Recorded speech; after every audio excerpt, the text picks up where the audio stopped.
दोस्तों इस वीडियो में हम लोग देखने वाले हैं क्या चीज कि एल्कीन का जो प्रथम सदस्य होता है एथीन, उसके बारे में। दोस्तों एथीन से बिहार बोर्ड एग्जाम में 2-3 बार क्वेश्चन पूछ चुका है कि एथीन का जो उपयोग होता है वो कहां होता है, तो हो सके इससे कुछ और भी पूछ दे, इसलिए इस वीडियो को बनाया गया है। दोस्तों सबसे पहले हम यह देखते हैं कि एथीन जो होता है वह क्या है। दोस्तों एथीन के बारे में सबसे पहला लाइन यह है कि एल्कीन का प्रथम सदस्य एथीन होता है।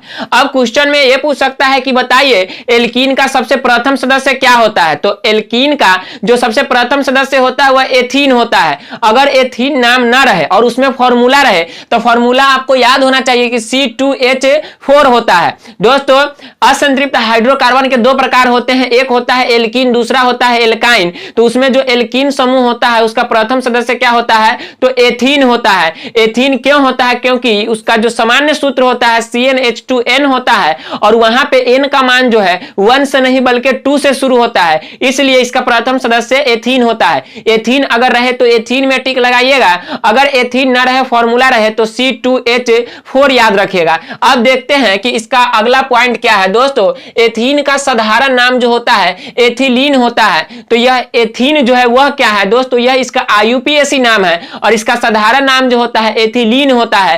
थर्ड पॉइंट क्या है कि एथीन गैस जो होता है हवा से हल्की होती है, रंगहीन होती है, इसमें कोई कलर नहीं होता है, बिल्कुल पानी की तरह होगा और मीठी गंध वाली होती है। लेकिन इसमें गंध होता है, मीठी गंध होता है, हल्का हल्का सुगंध इससे निकलते रहता है। आगे क्या है कि इसे सूंघने पर बेहोशी आ जाती है। अगर आप इसको सूंघते हैं तो आप बेहोश हो सकते हैं। तो जब भी कभी एथिलीन को आप देखें यानी कि एथीन को देखें तो उसे सूंघने का प्रयास नहीं करें, नहीं तो वहीं पे बेहोश हो जाइएगा। अब क्या है कि इसका उपयोग क्या है दोस्तों, तो इसका उपयोग है कच्चे फलों को पकाने में। यह क्वेश्चन पूछा गया है कि कच्चे फलों को पकाने में किस गैस का उपयोग किया जाता है या फिर किसका उपयोग किया जाता है। तो अगर ऑप्शन में एथीन रहे तो एथीन, अगर ना रहे तो एथिलीन होगा, अगर यह दोनों ना रहे तो उसका फॉर्मूला होगा C2H4 होगा। और उसका साधारण नाम आप याद रखिएगा कि एथीन का जो साधारण नाम होता है एथिलीन होता है। एथीन और एथिलीन दोनों एक ही है, बस एक IUPAC नाम है और दूसरा साधारण नाम है। आगे क्या है कि युद्ध गैस निर्माण में दोस्तों आप जानते हैं कि इसे सूंघने से क्या हो जाता है, बेहोशी आ जाती है। अब युद्ध में जो इसका उपयोग होता है वह सैनिकों को बेहोश करने के लिए किया जाता है।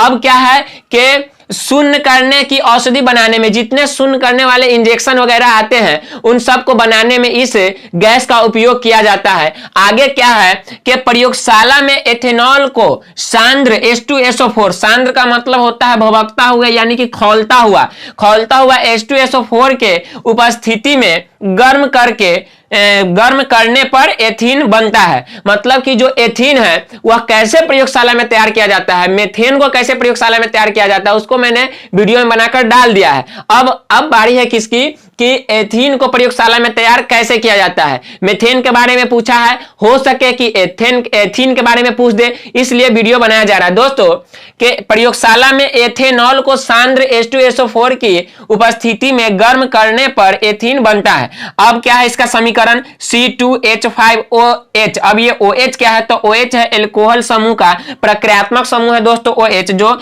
एल्कोहल की पहचान कराता है। अब यहाँ पे एथेनॉल है तो C2H5। अब यह C2H5 कहां से आया, तो यह आपको एल्किल समूह से निकल जाएगा कि एल्केन से एक हाइड्रोजन हटाने से एल्किल समूह प्राप्त होता है, तो उसमें OH जोड़ देने से यह क्या हो गया, एथेनॉल हो गया। अब क्या है कि इसको H2SO4 की उपस्थिति में क्या किया जाता है, तो गर्म किया जाता है। क्या किया जाता है, गर्म किया जाता है, जिससे आपको C2H4 की प्राप्ति होती है, साथ ही जल भी बनता है। तो यह था कुछ VVI इंपोर्टेंट टॉपिक, इसमें से कुछ क्वेश्चन पूछा गया है, हो सके कि इससे कोई और क्वेश्चन पूछ दे, इसलिए आप इस वीडियो को अच्छे से देखकर समझ लीजिए। बस छोटा सा वीडियो था, देखने के लिए धन्यवाद।